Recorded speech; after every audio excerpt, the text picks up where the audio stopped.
Nosotros sabemos de que la dopamina es una catecolamina, ¿verdad? ¿Por qué? Porque viene de ese núcleo de catecol, ¿verdad? Es la unidad estructural de todas las catecolaminas. Y si ustedes se recuerdan de los seminarios previos, se observaba de que este núcleo catecol es la base de la tirosina, ¿verdad? De la tirosina vienen todas las catecolaminas. Entonces, a partir de la tirosina, a través de la tirosina hidroxilasa, a nivel de las neuronas, ¿verdad?, se sintetiza lo que es la levodopa, y posteriormente esta levodopa se transforma en dopamina a través de una enzima que se llama L-aminoácido aromático descarboxilasa, que también se le conoce como dopa descarboxilasa. También la pueden encontrar así en diferentes bibliografías. Esto ustedes ya lo saben de cuando se sintetiza la dopamina, se almacena en la vesícula y posteriormente ante un estímulo se libera y se une a sus receptores, y dependiendo de los receptores a los que se una, así van a ser los efectos en la neurona postsináptica, ¿verdad? Media vez la dopamina ha hecho su efecto, pues se tiende a recolectar o se metaboliza, y cuando se metaboliza lo hace a través de estas dos enzimas, la monoaminoxidasa o la aldehído deshidrogenasa, o la catecol o metiltransferasa, que dependiendo de cuál sea metabolizada primera, van a producir diferentes metabolitos, y posteriormente pues las dos siempre confluyen, ¿verdad?, para metabolizar los productos de esta catecolamina, y posteriormente producir ácido homovanílico y excretarlo a través de la orina. Esto es importante porque ahí existen algunas dianas farmacológicas, ¿verdad?, que nos van a servir para el tratamiento de la enfermedad de Parkinson. Entonces, dentro de los receptores dopaminérgicos tenemos dos grandes grupos, ¿verdad? El grupo que se le conoce como D1 y D2. Los D1 van a estar siendo básicamente los receptores D1 y D5, y van a ser receptores, bueno, ambos son receptores acoplados a la proteína G. El grupo de los D1 son proteínas acopladas a la proteína GS, y por tanto van a ser estimulantes, ¿verdad? Y los D2 van a ser acoplados a la proteína GI, y por lo tanto van a ser inhibitorios, ¿verdad? Entonces los D1 van a producir pues básicamente una activación, y los D2 una inactivación, ¿verdad? Esos van a ser los efectos postsinápticos que van a presentar. A nivel del estriado como tal, si se fijan, tenemos tanto receptores D1 como receptores D2. Bueno, también en la sustancia negra. Vaya, entonces, como ustedes saben, los ganglios basales contribuyen en sí, ellos no generan movimiento, lo que hacen es ser un sistema motor auxiliar, ¿verdad? Básicamente lo que tienden a hacer es agarrar el estímulo que se generó en la corteza cerebral y modularlo, ¿verdad?, para que el movimiento no sea descontrolado. Ustedes durante la niñez aprendieron a realizar diferentes tipos de movimientos. Estos movimientos pueden ser movimientos, al principio, si se fijan los niños, los movimientos que ellos realizan son movimientos toscos, ¿verdad? Y posteriormente se aprende a modular con diferente intensidad los movimientos, ¿verdad? Uno coordina, uno tiene tacto fino. Entonces, tanto el caudado como el putamen contribuyen a que eso suceda. Quiero ver. Tiene falso esto.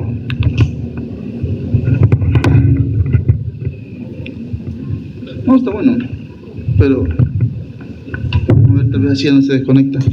Vaya, bueno, no dije nada.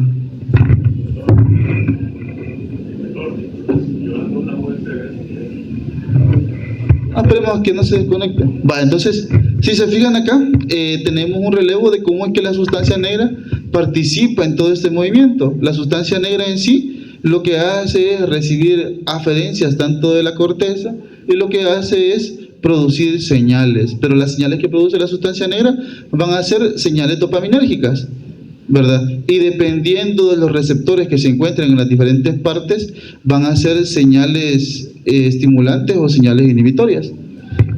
Se dice de que a nivel de los ganglios basales bueno, a nivel de estos ganglios basales, de esta vía neuroestriatal, predomina un tono inhibitorio, normalmente predomina eso. Entonces, nosotros vamos a tener dos grandes vías a la hora de hablar de la coordinación del movimiento: la vía directa y la vía indirecta, dependiendo de cuáles sean los núcleos de entrada o los núcleos de salida que se presenten, ¿verdad? Entonces, acá les he puesto para recordarles más o menos cómo es que se conforman tanto la vía directa como la vía indirecta. ¿Y por qué se va a llamar vía directa? La vía directa se llama vía directa porque a través del globo pálido interno salen las señales de un solo hacia el tálamo y posteriormente a la corteza para que se mande ya el movimiento ya regulado. Y la vía indirecta, ¿por qué se llama indirecta? Pues porque antes de hacer eso tiene que pasar nuevamente al núcleo subtalámico y luego a la parte reticular de la sustancia negra para nuevamente entrar al globo pálido externo y nuevamente otra vez a la vía directa para mandar al tálamo. Entonces como que redunda un poco, ¿verdad? Entonces por eso se le llama vía indirecta. Entonces vamos a tener de que la vía directa facilita el movimiento y la vía indirecta inhibe el movimiento, ¿verdad? Entonces, para que una persona pueda ejecutar una acción de movimiento es necesario que se active esta vía directa. Básicamente eso es lo que necesitamos. ¿Por qué? Porque a nivel del putamen, pues básicamente tenemos receptores de tipo D1, y estos receptores de tipo D1, cuando llega la dopamina, liberan ese tono inhibitorio y por lo tanto permiten el movimiento, ¿verdad? Entonces, acá les he puesto, ¿verdad?, que en la vía directa existen receptores de 1 y en la vía indirecta receptores de 2, y naturalmente esto se mantiene inhibido, y solamente cuando se logra un equilibrio entre los neurotransmisores inhibitorios y excitatorios, ¿verdad?, y la dopamina activa los receptores de 1, este va a permitir el paso de los estímulos y por tanto permitir el movimiento. Entonces, ¿qué pasa en la enfermedad de Parkinson? Pues en la enfermedad de Parkinson específicamente lo que hay es una denervación de aproximadamente el 70 al 80% de las neuronas que están en la pars compacta de la sustancia negra, ¿verdad? Entonces, como hay una pérdida de estas neuronas, lo que se hace es producir poquita dopamina.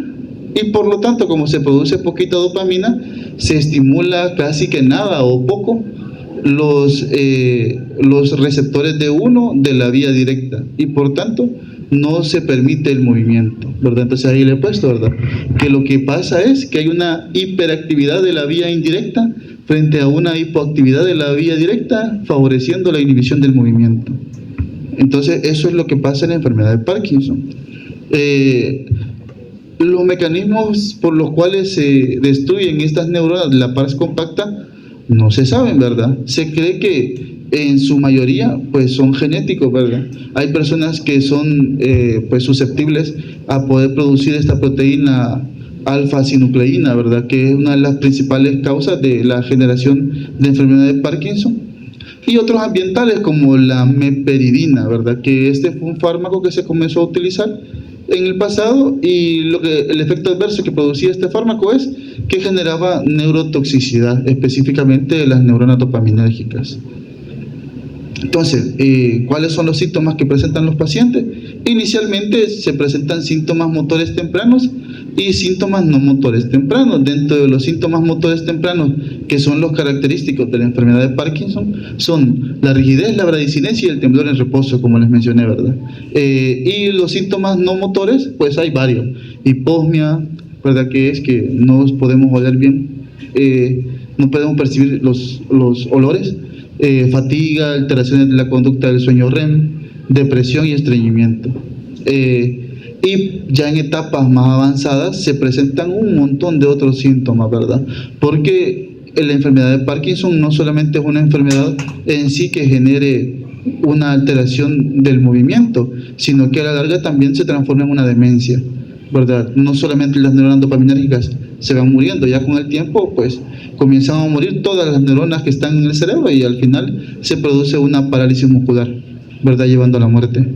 Entonces tenemos otros síntomas tardíos, y dentro de estos síntomas tardíos pues los síntomas axiales son como que los más vistosos, ¿verdad?, que son la inestabilidad postural y la disfagia, ¿verdad? La disfagia es dificultad para tragar, o sea, los pacientes no pueden deglutir. De ahí, si se fijan, y después todos estos otros síntomas: trastorno de ansiedad, alucinaciones, agitación, cialorrea, incontinencia urinaria, nocturia, disfunción sexual, hipotensión ortostática, deterioro cognitivo y demencia. Se los he puesto eso porque dependiendo de la etapa de la enfermedad de Parkinson se pueden utilizar diferentes estrategias farmacológicas dependiendo de cuáles son los objetivos que nosotros buscamos. Entonces, el mejor tratamiento actual para la enfermedad de Parkinson que tenemos es restaurar la denervación dopaminérgica, ¿verdad? ¿Y cómo lo hacemos? Lo hacemos a través de un medicamento que se le conoce con el nombre de levodopa. ¿Se recuerdan qué era la levodopa, verdad? Pues la levodopa es el paso antes de transformarse en dopamina. Entonces, con el uso de levodopa, nosotros lo que hacemos es otra vez llenar básicamente pues la vesícula de dopamina para que la dopamina ejerza sus funciones normales. Entonces, el uso de dopamina a largo plazo no solamente no es del todo bueno, ¿verdad? Porque dependiendo de los niveles plasmáticos que tengamos de dopamina en el organismo, existen ciertos efectos adversos que se les conoce con el nombre de disinesia. Las disinesias son dificultad para iniciar el movimiento, ¿verdad? Entonces, esta disinesia va a depender de cuánta dopamina hay en el sistema. Entonces, el tratamiento con dopamina produce el efecto adverso que nosotros queremos paliar, ¿verdad? Entonces, no salimos de lo mismo. Entonces, a largo plazo, eso tiende a ser un inconveniente y se tiende a utilizar otros potenciadores del tono dopaminérgico para ayudar a que estos síntomas no se mantengan, ¿verdad?, todo el tiempo. Entonces, vamos a tener dos grandes grupos de medicamentos: los fármacos basados en la estimulación dopaminérgica, y aquí vamos a tener así dos grandes grupos. El primer grupo va a ser la levodopa y el segundo grupo van a ser los agonistas de los receptores dopaminérgicos. La levodopa en sí, al ser un derivado de la catecolamina, es una molécula una molécula que tiene muy poca biodisponibilidad oral, ¿verdad? Si nosotros tomamos una tableta de dopamina, aparte de que se absorbe mal en el intestino, cuando se absorbe, las enzimas que están en la periferia la metabolizan antes de que pase la barrera hematoencefálica. Entonces, debido a eso, se tiende a administrar en combinación con otros medicamentos. Entonces, acá les habían puesto... Estamos mal con esto. Acá les habíamos puesto otros fármacos que aumentan la biodisponibilidad de la levodopa. ¿Y cuáles van a ser esos medicamentos? Van a ser los inhibidores de la LAAD. ¿Se acuerdan que era la LAAD, verdad? Que les dije que también se les llamaba dopa descarboxilasa. Y es la L-aminoácido aromático descarboxilasa. Entonces es la enzima que transforma la levodopa a dopamina. Entonces, estos medicamentos tienen una característica bien peculiar, miren, y es que no atraviesan la barrera hematoencefálica. Entonces, sus efectos solamente son a nivel periférico, ¿verdad? Entonces, no interfieren en el metabolismo, en la conversión de la levodopa a dopamina a nivel central, sino que únicamente a nivel periférico. Y los otros van a ser los inhibidores del metabolismo de la dopamina, que van a ser los inhibidores de la COM, de la catecol o metiltransferasa, y los inhibidores de la MAO, de la monoaminoxidasa B, ¿verdad? Esos van a ser las estrategias farmacológicas para aumentar la biodisponibilidad de la levodopa. Luego tenemos otro grupo de medicamentos que son los fármacos no dopaminérgicos, y estos fármacos no dopaminérgicos, algunos sirven en etapas tempranas de la enfermedad y otros hasta etapas más avanzadas, ¿verdad? Por ejemplo, los beta bloqueadores, algunos antimuscarínicos y un medicamento que se llama amantadina, que ustedes lo van a revisar en la farmacología 2, es un fármaco antiviral, ¿verdad? Pero aparte de ser un fármaco antiviral, también estimula la liberación de dopamina e inhibe los receptores de glutamato, ¿verdad? Entonces la amantadina tiene ese efecto como tal, ese efecto farmacológico, y se puede utilizar en etapas tempranas de la enfermedad, cuando los síntomas motores no son muy pronunciados o no interfieren con las actividades diarias. Cuando ya interfieren con las actividades diarias, ya son fármacos que tienen muy poquita eficacia, ¿verdad? Entonces no se pueden utilizar. Y luego, posteriormente, como les mencioné, los pacientes van presentando mayor sintomatología, otra sintomatología dependiendo de la etapa que vaya presentando, se utilizan otros medicamentos como antidepresivos, anticolinestéricos para evitar la cialorrea, por ejemplo, antipsicóticos y ansiolíticos, ¿verdad? Para los síntomas tardíos de la enfermedad de Parkinson. Entonces, vamos acá con los fármacos, los fármacos dopaminérgicos, y el primero que tenemos es la levodopa. Esta levodopa, como les mencioné, ¿verdad?, tiene una pobre biodisponibilidad, ya que se metaboliza de manera rápida a nivel periférico. Se toma una levodopa y rápido se metaboliza, y lo que llega al cerebro, a donde queremos que llegue, pues llega muy poco. Este medicamento se administra por vía oral y se absorbe de forma activa en el yeyuno proximal, ¿verdad? Entonces a nivel intestinal se va a absorber, pero no se absorbe a través de un mecanismo directo o específico para él, sino que lo hace a través de competitividad, ¿verdad? Entonces compite con los aminoácidos de la dieta. Entonces, por ejemplo, si un paciente con enfermedad de Parkinson toma levodopa y se come un filete de carne, pues la absorción intestinal va a disminuir, porque compite con los aminoácidos de la dieta, ¿verdad? Como ya les dije, se metaboliza a través de la dopa descarboxilasa y genera dopamina, y esta dopamina, pues, a su vez, se va a metabolizar nuevamente y a través de la MAO-B o a través de la catecol o metiltransferasa, ¿verdad? Se dice que el medicamento, desde que se comienza a utilizar, va a tener un efecto terapéutico óptimo, pero a medida que pasa el tiempo, aproximadamente de 3 a 5 años, este efecto se va a ver bastante reducido. Así que la pobre biodisponibilidad, ¿verdad?, de este medicamento y la rápida eliminación de este medicamento, pues es un problema en etapas más avanzadas, por lo que se dice de que después de este tiempo que ha estado el paciente tomando levodopa, siempre se tiende a recurrir al uso de otros medicamentos. Dentro de sus efectos adversos que va a producir, pues van a ser los producidos por la dopamina, ¿verdad?, a nivel periférico, como náuseas, vómitos, hipotensión ortostática, anorexia, arritmias y disinesia, ¿verdad? Que las disinesias van a ser dependientes de la dosis. Siempre que haya un pico de dopamina y luego se disminuye la concentración de dopamina, los pacientes también van a presentar bradicinesia, ¿verdad? Que va a hacer de que van a tener dificultad para comenzar a iniciar el movimiento, van a presentar la misma rigidez. De ahí tenemos los fármacos que aumentan la biodisponibilidad, y de aquí tenemos 3 grupos, ¿verdad? Los inhibidores de la dopa descarboxilasa, de la catecol o metiltransferasa y los inhibidores de la MAO-B. Entonces, en este esquema, quiero ver, no quiso, así que quizás lo voy a mover. Ando uno aquí, pero es demasiado corto. Pues si gusta, présemelo. Vaya, en este esquema, miren, ya se fijaron de que estas son las estrategias para aumentar la biodisponibilidad de la levodopa. ¿Y cuáles van a ser? Pues básicamente el uso de los inhibidores de la LAAD, de la dopa descarboxilasa. Lo que hacen es pues inhibir la conversión de levodopa a dopamina a nivel periférico, ¿verdad? Eso es el objetivo que hacen. De esa manera aumentan su biodisponibilidad. Luego tenemos los inhibidores de la COM, que tenemos la tolcapona y la entacapona, que lo que hacen es inhibir la conversión de la L-dopa en un metabolito, ¿verdad? Que este metabolito, lo malo de este metabolito es que compite con la levodopa por un transportador en la barrera hematoencefálica para atravesarla. Entonces, también es malo que lo produzca. Entonces, por eso se utilizan esos medicamentos.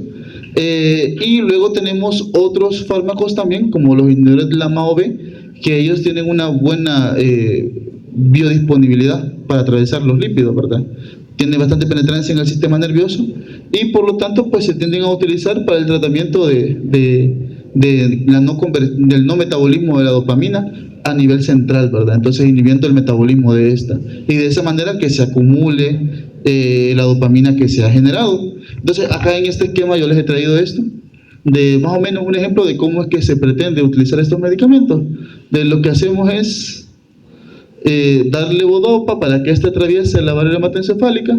Podemos inhibir el metabolismo de esta levodopa a nivel periférico para que llegue en mayor cantidad al cerebro y en el cerebro se recapte, ¿verdad?, a nivel de la sustancia negra y se comience a transformar en dopamina. Y sí, ¿verdad?, se almacena en las vesículas y posteriormente se libera en la hendidura sináptica, ¿verdad? Y ya liberada en la hendidura sináptica, inhibir el metabolismo de esta para mantener siempre una concentración de dopamina abundante y de esta manera permitir el movimiento en los pacientes, ¿verdad?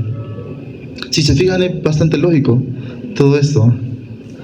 Luego tenemos otro grupo de medicamentos que son los agonistas dopaminérgicos. Estos agonistas dopaminérgicos, en su libro de texto ustedes van a observar de que son dos grandes grupos, ¿verdad?, dependiendo de su familia química, y van a ser los derivados ergóticos y los derivados no ergóticos. Y estos medicamentos, pues, ¿qué es lo que hacen? Pues, y que tienen de ventaja, pues la ventaja principal es que estos no compiten a nivel intestinal para poder absorberse. Esa es una de las principales ventajas. Otra ventaja es de que de manera directa llegan a estimular a los receptores dopaminérgicos. No necesitan la maquinaria neuronal para poder metabolizarse y transformarse en dopamina, sino que de manera directa llegan a estimular al receptor, ¿verdad? Entonces, no necesitan conversión metabólica, no compiten en la absorción, aparte de eso, poseen una semivida mayor y lo mejor de todo es de que se puede combinar incluso con levodopa, ¿verdad? Entonces, más adelante vamos a ver de que se combinan, pues, para disminuir las disinencias generadas por la levodopa. Los efectos adversos que pueden producir son bastante similares a los de la levodopa, solo que a diferencia de la levodopa, los efectos adversos, uno de los principales efectos adversos es los trastornos del control de impulso, ¿verdad? Algunos pacientes que comienzan a tomar estos medicamentos se ve que se hacen adictos a las apuestas, por ejemplo, ¿verdad?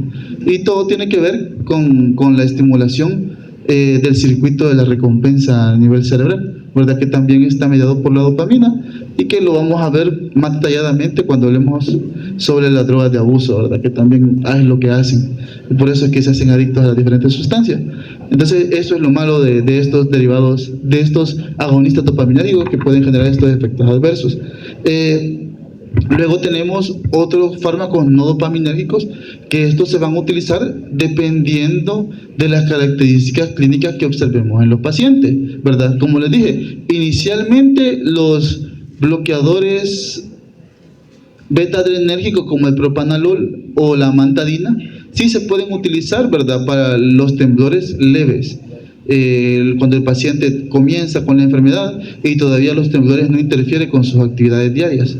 Y posteriormente, dependiendo de los síntomas que el paciente vaya presentando, nos podemos ayudar de otros medicamentos para poder paliar esta sintomatología, ¿verdad? Entonces, dentro de esas tenemos, por ejemplo, los antipsicóticos, ¿verdad?, que al final los pacientes siempre presentan alucinaciones, delirios, ¿verdad?, y por lo tanto conductas violentas, y los antipsicóticos nos pueden ayudar, pues, para paliar esa sintomatología. Entonces, este grupo de medicamentos se utilizan sobre todo bajo ese contexto. Entonces, durante las fases del tratamiento de los pacientes, nosotros vamos a tener 3 fases, y esa fase va a ser la fase inicial, la fase intermedia y la fase avanzada. En la fase inicial es cuando se hace el diagnóstico de la enfermedad de Parkinson, ¿verdad? Entonces, cuando se hace el diagnóstico de la enfermedad de Parkinson, se platica con el paciente sobre la sintomatología que está por presentar, y dependiendo de las características que posee el paciente, pues así va a ser el fármaco que se va a utilizar de manera inicial. Por ejemplo, si los síntomas motores son leves pero van a requerir un tratamiento, ¿qué es lo que se va a utilizar? En ese caso se prefiere iniciar con un inhibidor de la MAO-B o con el uso de amantadina, ¿verdad? Y en pacientes que sean jóvenes con temblor, se puede iniciar un antimuscarínico o un beta bloqueador, ¿verdad? Ya si el paciente presenta un deterioro significativo en las actividades diarias, en ese caso se recomienda iniciar con un agonista dopaminérgico o con la levodopa, ¿verdad? Y la levodopa acompañado con la domperidona, pues para prevenir la aparición de los efectos adversos gastrointestinales.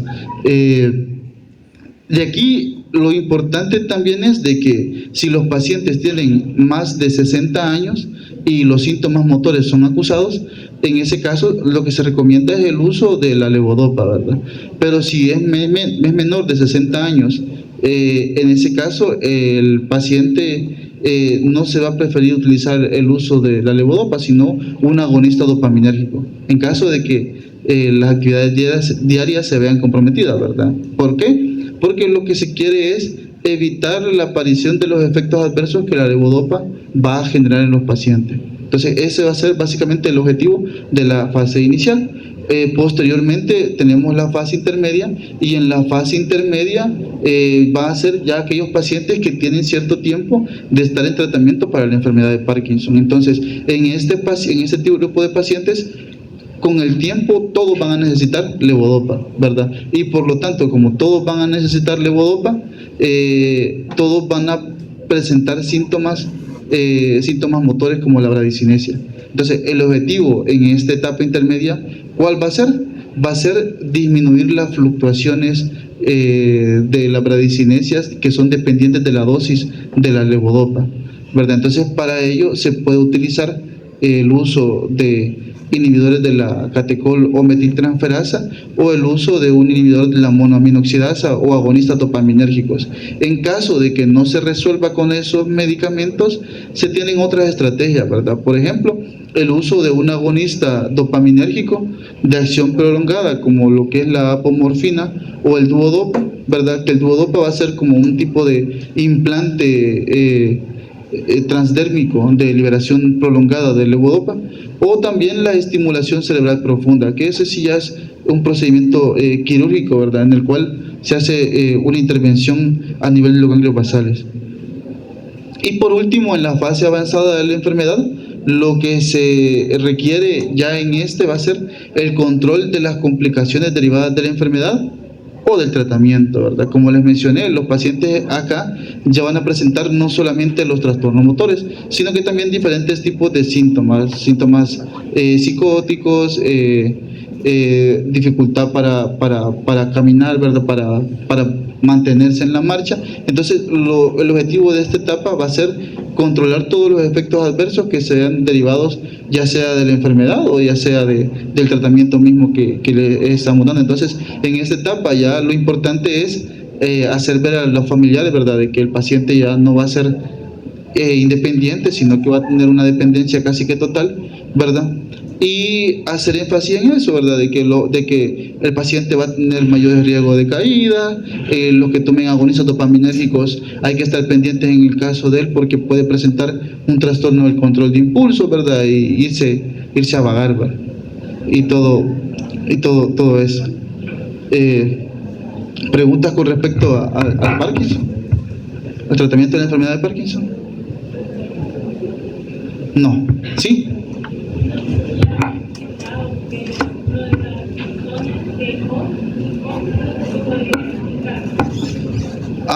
De los fármacos. On-off. Las distonías, en su libro les menciona a ustedes, ¿verdad?, de que el tratamiento de la enfermedad de Parkinson puede presentar disinesias, y estas disinesias son de 3 tipos, ¿verdad? Entonces las disinesias van a ser básicamente dificultad para iniciar el movimiento, va a ser una rigidez muscular. Entonces, dependiendo de la dosis, como les mencioné, los pacientes que normalmente se toman su medicamento con levodopa tienen una concentración de dopamina óptima para poder permitir el movimiento, controlarlo, ¿verdad? Entonces, cuando se duermen tienen cierta concentración plasmática del medicamento. Entonces, al despertarse, las concentraciones de dopamina disminuyen, ¿verdad? Disminuyen un montón porque el medicamento ya se metabolizó. Entonces, en ese caso, el paciente en la mañana ya no va a poder generar movimiento, ¿verdad? Entonces, el paciente va a tener una distonía, ¿verdad?, en donde él no va a poder presentar movimiento. Entonces, a eso se le llama la distonía off, ¿verdad?, de cuando él se despierta y no puede generar ningún movimiento, pues porque no se le permite debido a la estimulación dopaminérgica que no es suficiente. Y va a ser on cuando se administra la dosis y el paciente va a tener como espasmos musculares debido a la permisividad que el medicamento le da. Vaya, Entonces continuamos con la farmacología y la enfermedad de Alzheimer. La enfermedad de Alzheimer, ¿verdad?, es un trastorno neurodegenerativo progresivo de etiología desconocida, ¿verdad? Y se asocia con alteraciones de las funciones mentales superiores, específicamente con la pérdida de la memoria. Entonces, al progresar la enfermedad, ¿verdad?, no solamente se ven alteradas estas funciones mentales superiores que tengan que ver con la memoria, sino que también se ven alteradas otras funciones. Allá por los años de 1907, este señor Alois Alzheimer describió por primera vez la demencia senil progresiva, así le llamaba, y ahora pues en su honor lleva su nombre a la enfermedad, ¿verdad? Y él identificó rasgos distintivos de dicho trastorno. ¿Y cuáles eran esos? Pues la extensa distribución de ovillos neuronales y placas amiloides, astrogliosis, pérdida neuronal y alteraciones vasculares. Entonces, esos van a ser las características que se pueden observar en los pacientes que tienen enfermedad Alzheimer, ¿verdad? Entonces, normalmente la enfermedad se extiende de las regiones límbicas hacia el hipocampo, la neocorteza y los núcleos subcorticales, ¿verdad?, incluido el núcleo basal de Meissner y el septo medial, el núcleo del Raphe y el locus ceruleo, ¿verdad? Entonces, el principal neurotransmisor que se ve afectado va a ser la acetilcolina, ¿verdad? Entonces, se cree que la acetilcolina es el principal neurotransmisor que está implicado con los procesos de memoria y de aprendizaje. Entonces, el tratamiento que nosotros, el tratamiento que se propone en sí va a ser restaurar esa pérdida, las neuronas colinérgicas, ¿verdad? Y de esta manera, pues, disminuir la pérdida de la capacidad cognitiva. Como les mencioné anteriormente, existen dos manifestaciones patológicas principalmente que vamos a observar en los pacientes, ¿verdad? Y la primera va a ser la deposición extracelular de péptido beta amiloide, ¿verdad?, que puede ser tanto en el parénquima como en los vasos sanguíneos. Si es en el parénquima se le conoce como placas seniles, y si es en los vasos sanguíneos como amiloide vascular. Y lo segundo, la formación de ovillos neurofibrilares, ¿verdad? Y estos anillos neurofibrilares van a ser por una hiperfosforilación de una proteína neuronal asociada a los microtúbulos. Todo este nombre de proteína neuronal asociada a microtúbulos fosforilada se le conoce con el nombre de tau, ¿verdad? Entonces, en la fisiopatología, todo viene a partir de un péptido precursor de amiloide. Ese péptido precursor de amiloide normalmente se lisa con una enzima que se le conoce como secretasa alfa. Esta secretasa alfa en sí lo lisa y lo transforma en un péptido soluble. Entonces, esa no es una forma mala. Lo malo viene a partir de la formación de péptido A beta, que se origina, ¿verdad?, porque ese péptido precursor de amiloide se lisa en un corte distinto, ¿verdad?, por otras secretasas, y se cree que va a ser por las secretasas beta y las secretasas gamma, ¿verdad? Entonces, cuando es lisado por esas dos secretasas, entonces a eso se le conoce como el péptido A beta, que va a ser el responsable de formar los agregados y por lo tanto producir la pérdida de la memoria y la demencia a largo plazo. La enfermedad en sí es multifactorial, no se puede establecer una causa como tal esta es la causa principal de la enfermedad de Alzheimer, sino que todavía es de etiología desconocida, ¿verdad? Entonces, se cree que tiende a ser por varias cosas, ¿verdad? Tanto por factores genéticos, por factores epigenéticos y factores ambientales.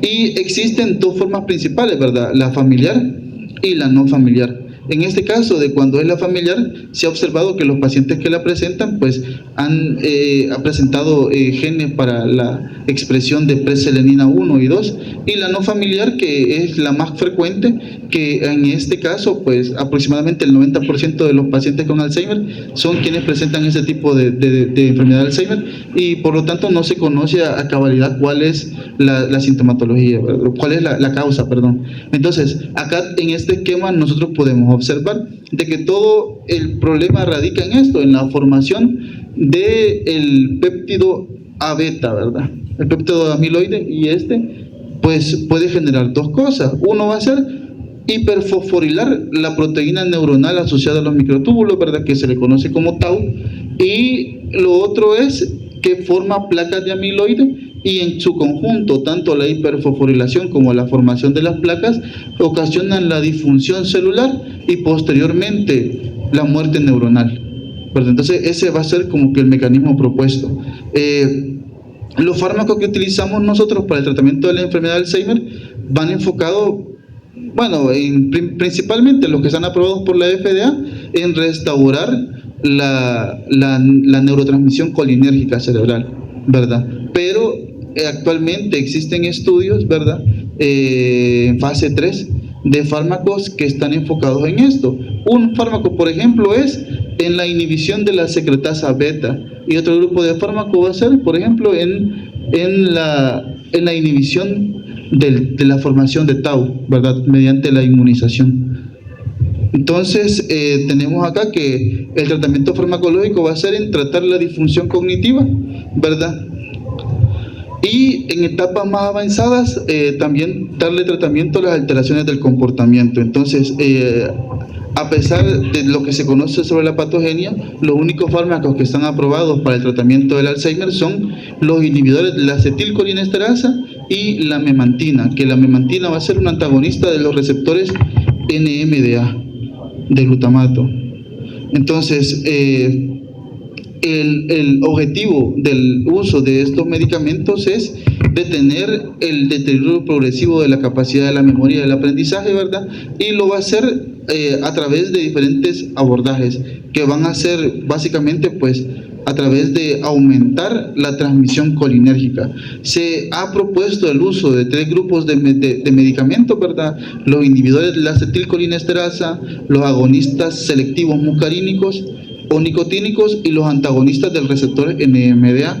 Y de esto, pues como les mencioné previamente, solo están aprobados los inhibidores de la acetilcolinesterasa y los antagonistas del receptor NMDA. Entonces, tenemos el primer grupo, que son los inhibidores de la acetilcolinesterasa. Dentro de estos grupos tenemos a la tacrina, que la tacrina, si ven en su libro de texto, este medicamento de la tacrina fue el primer fármaco que se utilizó para el tratamiento del Alzheimer, ¿verdad?, pero que actualmente ya está en desuso. Los que sí se utilizan son los otros 3, el donepezilo, la galantamina y la ribastigmina. Estos medicamentos pues inhiben la acetilcolinesterasa, y otros como el donepezilo, la ribastigmina, en cierta medida también inhiben a la butirilcolinesterasa. Tienen una buena biodisponibilidad oral, y algunos de estos, como la tacrina, se metabolizan en el hígado. Otros se metabolizan a través de la misma enzima que ellos están inhibiendo. En sí, estos medicamentos se ha observado que mejoran el rendimiento intelectual de manera global, ¿verdad?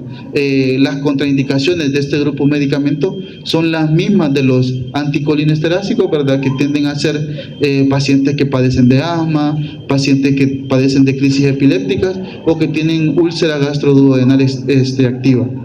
Dentro de los efectos adversos, pues náuseas, vómitos, cólicos abdominales, anorexia y diarrea pueden presentar, y la tacrina pues se dejó de utilizar como tal debido a la hepatotoxicidad que este presentaba, ¿verdad? Era muy tóxico para los hepatocitos.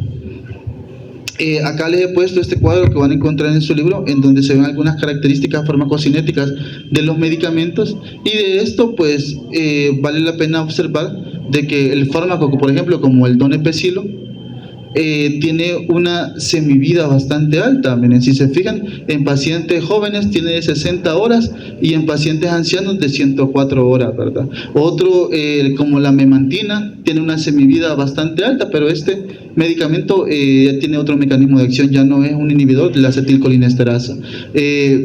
Otro medicamento, por ejemplo, como la ribastigmina y la galantamina, tienen una semivida no tan larga, y de esto, pues, la ribastigmina tiene una semivida de 2 horas, ¿verdad?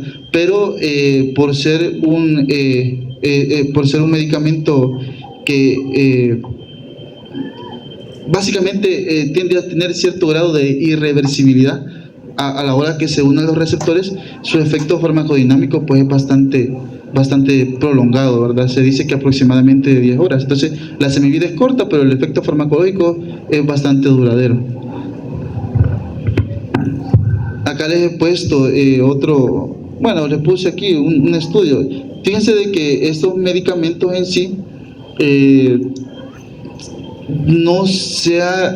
existen algunos estudios clínicos que miden la eficacia, ¿verdad? Y la seguridad de estos medicamentos, pero no hay un estudio como tal que diga de que el medicamento a largo plazo pues mantenga un efecto beneficioso para el paciente, ¿verdad? No hay estudios de tan larga duración. Entonces, en este estudio yo les he puesto acá de que esto se basó el libro de texto de la Velázquez para poder decir todos los beneficios de estos medicamentos. Entonces, es del 2004 aproximadamente, ¿verdad? Y a partir del 2004, pues no se ha visto nuevamente otro beneficio del uso de estos medicamentos a largo plazo. Lo interesante es de que en este estudio se observó de que tanto el donepezilo, ¿verdad?, como la galantamina aumentan la densidad de los receptores colinérgicos, y se cree que es por este mecanismo por el que ellos pues tienden a tener un efecto sobre la capacidad intelectual de manera global bastante bueno. El otro medicamento es la memantina, que va a ser un antagonista no competitivo de los receptores NMDA extrasinápticos, ¿verdad?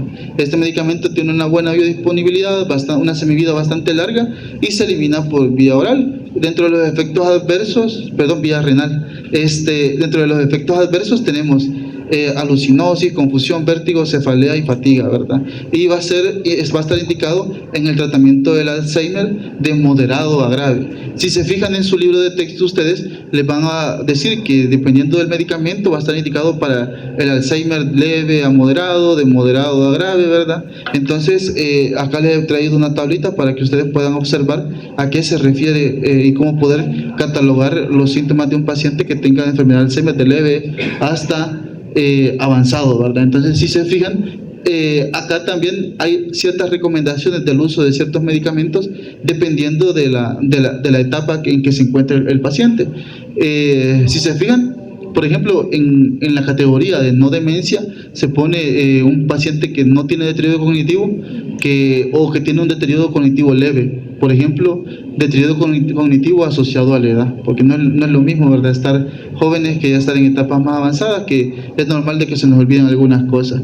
Y a medida que va avanzando la categoría, pues ahí se van perdiendo diferentes capacidades cognitivas, ¿verdad? Por ejemplo, en la demencia moderada, ¿verdad?, ya cuando un paciente tiene demencia moderada, es incapaz de recordar un aspecto relevante, importante de su vida actual, una dirección o un número de teléfono que lo haya tenido durante muchos años, ¿verdad? O los nombres de un familiar cercano, ¿verdad? Ya cuando tiene una demencia avanzada, el paciente no puede hablar, no puede caminar, tiene incontinencia y aparte de eso tiene dificultad para tragar, ¿verdad? Entonces ya en esa etapa avanzada no hay ensayos controlados aleatorizados, ¿verdad?, en el estadio 7, ¿verdad? Entonces en este tipo de pacientes no hay una terapia farmacológica que nosotros podamos recomendar.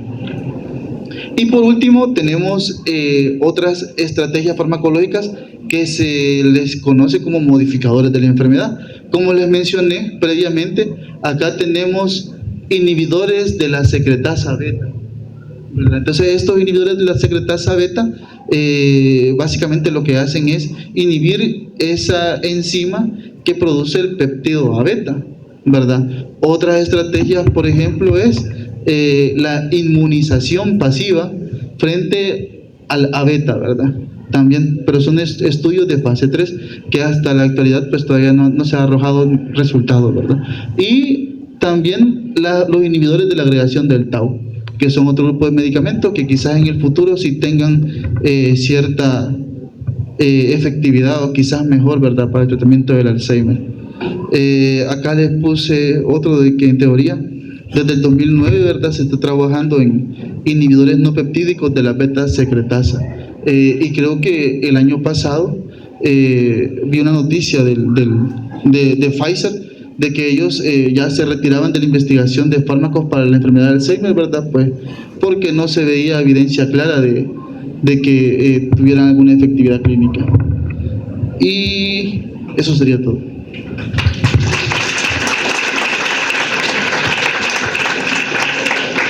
No sé si tienen alguna pregunta.